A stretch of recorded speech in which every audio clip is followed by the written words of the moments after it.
नमस्कार, मैं वीरेश ठाकुर हार्दिक अभिनंदन करता हूं एचपी शिक्षा चैनल पर। तो अभी मौजूद हुए हैं आपके समक्ष हिमाचल प्रदेश की सुबह की ताज़ा खबरों के साथ। तो आइए शुरू करते हैं बिना समय गवाए हुए नॉन स्टॉप ताज़ा खबरों के सिलसिले को। पहली हेलीकॉप्टर जॉयराइड, आसमान से निहारें शिमला की खूबसूरत वादियाँ।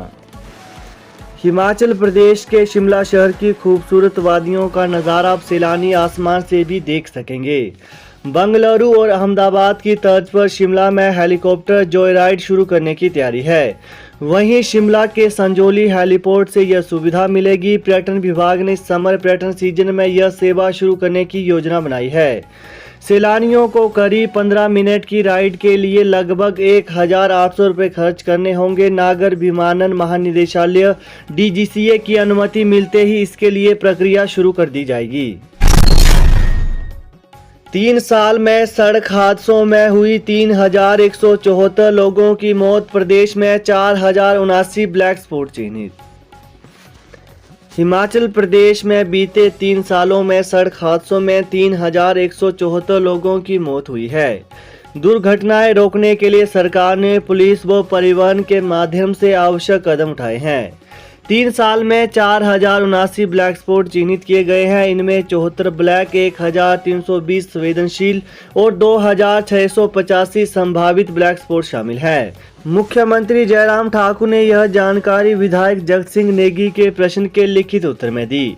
उन्होंने कहा कि सड़क सुरक्षा फंड में 2019-20 में 40 करोड़, 2020-21 में 40.15 करोड़, वर्ष 2021-22 में 50.50 करोड़ का प्रावधान किया गया है। HRTC MBA PhD पास युवाओं को पसंद नहीं आई कंडक्टर की नौकरी। MBA, MPhil और PhD को HRTC कंडक्टर की नौकरी पसंद नहीं आई। चयन के बावजूद अभ्यर्थी परिचालक का बैग उठाने आगे नहीं आए। HRTC ने कंडक्टर के 565 पदों के लिए भर्ती प्रक्रिया करवाई थी। 516 ने ही चयन के बाद ज्वाइनिंग दी। भर्ती के लिए पद विज्ञापित करने के बाद करीब 60,000 युवाओं ने आवेदन किया था। न्यूनतम शैक्षणिक योग्यता 12वीं पास रखी गई थी, लेकिन MBA, MPhil और PhD अभ्यर्थियों ने भी आवेदन दिए। लिखित परीक्षा में पास होकर मेरिट में आए इन युवाओं ने कंडक्टर की नौकरी करने में रुचि नहीं दिखाई। यूक्रेन संकट, शिमला में अभिभावकों ने CM से लगाई विद्यार्थियों को वापस लाने की गुहार। कांग्रेस ने निकाला कैंडल मार्च। यूक्रेन रूस युद्ध के बीच खार्किव में फंसे हिमाचल प्रदेश के मेडिकल विद्यार्थियों के अभिभावकों ने मुख्यमंत्री जयराम ठाकुर से उन्हें जल्द भारत वापस लाने की मांग की है। परिजन पिछले कल विधानसभा सत्र के दौरान CM से मिले। मुख्यमंत्री को सौंपे मांग पत्र में अभिभावकों और युवाओं ने खार्किव सहित यूक्रेन के कई खतरनाक इलाकों में फंसे भारतीयों की सुरक्षित वापसी की गुहार लगाई है। परिजनों ने कहा कि यूक्रेन में विद्यार्थियों ने बंकरों और अन्य ठिकानों में आश्रय लिया है। अब इनके पास खाना और पेयजल खत्म हो रहा है। चौपाल के यूक्रेन में फंसे MBBS छात्र अखिल खिमटा के भाई आर्यन खिमटा ने बताया कि उनका भाई अन्य सहपाठियों के साथ बंकर में फंसे हुए हैं। सरकारी वन भूमि पर निर्मित मंदिरों को लेकर CM जयराम ने कही बड़ी बात। मुख्यमंत्री जयराम ठाकुर ने कहा कि राज्य सरकार ऐसी सरकारी या वन भूमि जिस पर मंदिर निर्मित किए गए हैं को उनके नाम हस्तांतरित करने पर सहानुभूतिपूर्वक विचार करेगी। मुख्यमंत्री ने कहा कि मंडी शहर वास्तव में देवी देवताओं की भूमि है और तभी इसे छोटी काशी के नाम से भी जाना जाता है। इसके अलावा मुख्यमंत्री ने कहा कि मंडी जिले के प्रत्येक गांव का अपना देवता और उनका मंदिर होता है। हिमाचल में 83 नए पॉजिटिव मरीज। हिमाचल प्रदेश में पिछले कल किसी कोरोना पॉजिटिव मरीज की मौत नहीं हुई, जो कि राहत की बात है। वहीं प्रदेश में 83 नए कोरोना पॉजिटिव मरीज आए हैं। 156 लोग ठीक भी हुए हैं। प्रदेश में अब कोरोना सक्रिय मरीजों की संख्या 729 रह गई है। वहीं पिछले कल प्रदेश में कोरोना की जांच के लिए 4,256 लोगों के सैंपल लिए गए। प्रदेश में अब कोरोना की तीसरी लहर की रफ्तार धीमी पड़ने लगी है। 40 हफ्तों की कड़ी ट्रेनिंग के बाद सरहदों की निगहबानी के लिए तैयार 175 जवान। हिमाचल प्रदेश के 14 गोरखा प्रशिक्षण केंद्र सुबाथू में पिछले कल शपथ लेने के बाद 175 जवान सरहद की रक्षा के लिए तैयार हैं। 148 और 149 कोर्स के इन जवानों को 42 सप्ताह की कड़ी ट्रेनिंग के बाद भारतीय सेना में शामिल होने का गौरव प्राप्त हुआ है। सुबाथू के सलारिया स्टेडियम में यह शपथ ग्रहण समारोह करवाया गया। इसमें खास बात यह रही कि 2 साल बाद परिजनों को इस शपथ ग्रहण समारोह में शामिल किया गया। हिमाचल विश्वविद्यालय 6 पीजी कोर्स के नतीजे घोषित, आज से सेमेस्टर परीक्षाएं। हिमाचल प्रदेश विश्वविद्यालय HVU शिमला ने 6 पीजी कोर्स के नतीजे पिछले कल घोषित कर दिए। जिन विद्यार्थियों की रीअपेयर है उन्हें बिना परीक्षा फॉर्म भरे पिछले सेमेस्टर के रोल नंबर के आधार पर ही आज से शुरू हो रही पीजी की सेमेस्टर परीक्षाओं में अपेयर होने की छूट दे दी गई है। मांगों पर अड़े डिपो संचालक, राहत न मिलने पर गोदामों से राशन न उठाने का लिया है फैसला।